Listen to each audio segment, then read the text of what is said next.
Welcome everybody to a special E3 edition of a Get Some Games reactions video. We're just talking about EA's press conference that just happened. Right off the bat, Weave, what's your just initial quick reaction to the conference? I didn't really see anything that excited me that much.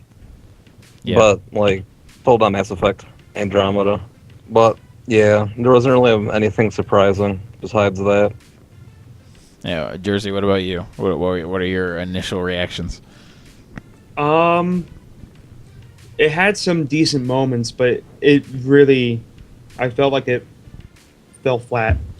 But yeah, it had some moments, but I agree. We didn't really get anything new at all. Like, even what they showed with Titanfall, like the gameplay trailer was really cool. Like what they showed, like things you can do in game is awesome. But we already knew about the game. Oh yeah, we got a release date, so that's new. Titanfall 2 coming October 28th. But we already knew that there's going to be a single player campaign. We already knew it was coming to PS4. But the game itself looks awesome. Like it does. I don't know for sure whether or not I'm completely sold on it, but it's looking like that might be my first person shooter of the holiday season. But I don't know. We got to see. Because a game that we'll talk about in a little bit is also looking fantastic. But then, like, just from Titanfall, they went to Madden. They didn't even really talk about the game. They just talked about the new competitive modes in it. Like, they showed a quick little trailer, but again, it's Madden, so like, it's more football. But yeah, they like really in like half a second glossed over the fact that they have a new commentary team, which is actually really exciting because I hate the two guys that they have right now. So that'll be nice. I don't have to hear their voices anymore. They show the same FIFA 17. They actually did get some new stuff. FIFA 17, weirdly enough, is not running on Frostbite engine. That's pretty crazy. Yeah. And then there's a story mode where you take control of a person, and they've got a NBA 2K style story mode in there. So I think that's kind of cool. Yeah. Yeah. And then from there, we went to a new EA initiative called EA Originals, where it looks like this is going to be their indie-style game push, like what we saw with Yarny. Yeah, so they announced the very first game. They announced 3 games, or they didn't announce 3 games, but they said that they've got 3 games in the EA Originals program currently. And they showed off one called Faye, or Fee. So, Weave, you were sounding like you were pretty interested in Faye. Yeah, I'm a huge advocate for the games or art sort of idea. Yep.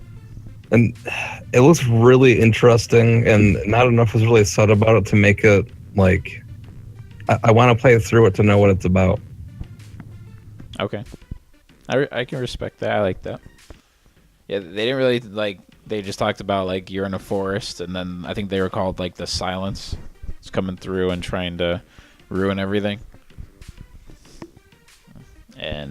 But they didn't talk about any of the other 2 EA Originals games, because from there, or before that, I for some reason I didn't make a note of this, but they talked about the new Mass Effect game before the EA Originals game. For some reason, they sandwiched that in between Madden and FIFA. So Mass Effect Andromeda looks like quite a big overhaul over the other Mass Effect games. So none of us are really Mass Effect players, but did this trailer get you guys excited for basically the new direction that the franchise is going? I'm willing to give it a try. I might. I don't know. Mass Effect has always been that series where, like, I just never got into it for one reason or another. No really a specific reason, but I could definitely, and I feel like now it's too late to go back, so I could definitely, I'm excited for this one. I'll give it a shot for sure. And then after the EA Originals, we went to what we've been waiting for, or at least me. We went to Star Wars, and we got a confirmation that Battlefront 2 is coming out in 2017, and EA's new studio Motive is helping DICE work on it.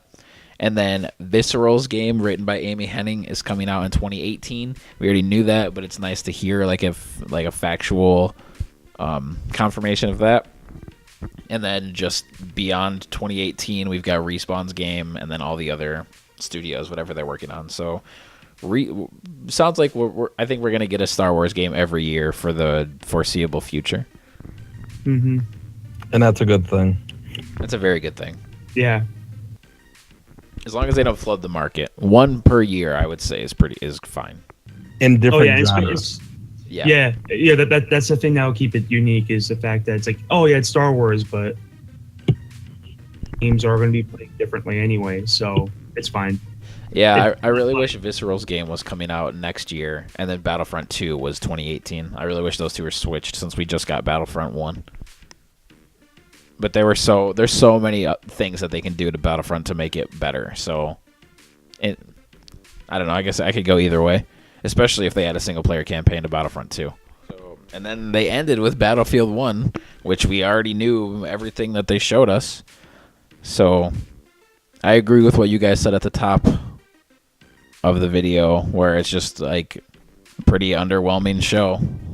Like, I mean, they showed huge name games, but like not very many new things. Like, it just seems like, I don't know, since it's E3, we expect like bigger things than this at least, but or newer things than this. I don't know, like concrete big announcements, but didn't really get much of that.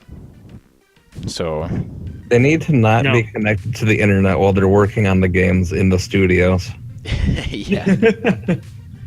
Like, the leaks though, like, it's not, I don't know, like, it really wasn't because of leaks that like ruin. It's not like leaks. I don't think leaks really ruin the conference or anything. Like, it's just they already announced Battlefield 1. They already announced FIFA. They already, like, well, they don't even have to announce FIFA and Madden. We know they're coming.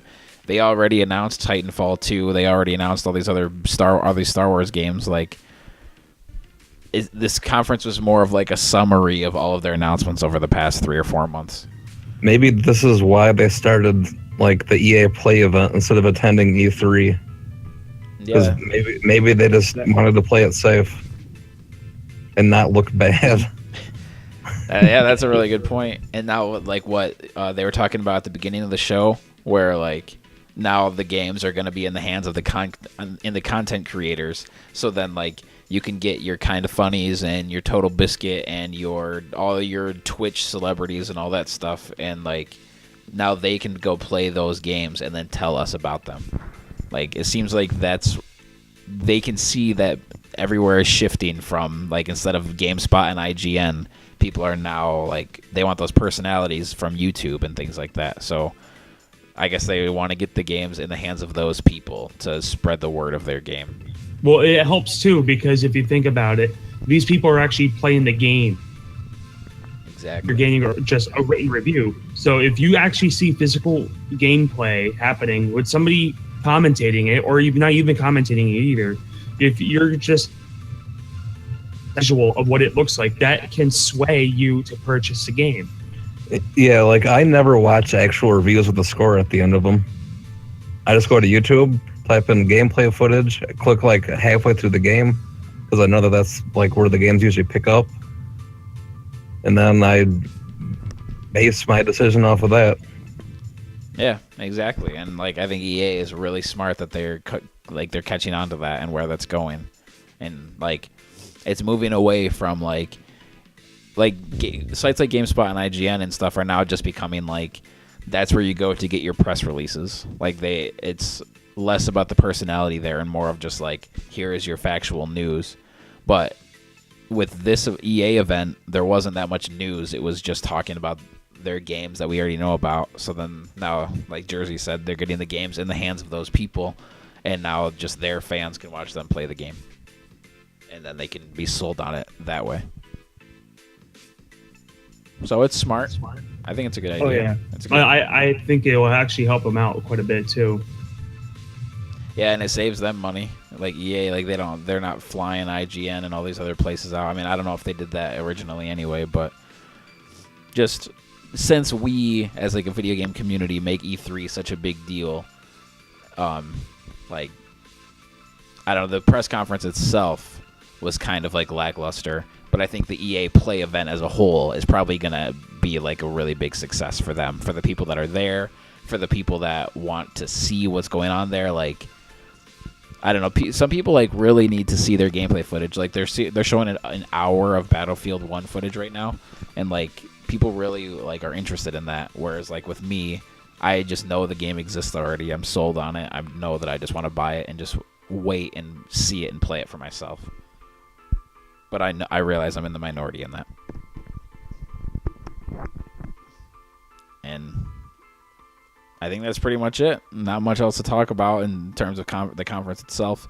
EA Play is going on for the rest of this weekend, I'm pretty sure, at least for today and tomorrow. Or not weekend, today's Sunday, so at least for today and tomorrow. And yeah, that's pretty much it. So that was our Get Some Games reactions for the very first E3 2016 press conference. And subscribe right here on YouTube for more videos like this all throughout E3. Thank you, Weave in Jersey, and we're out.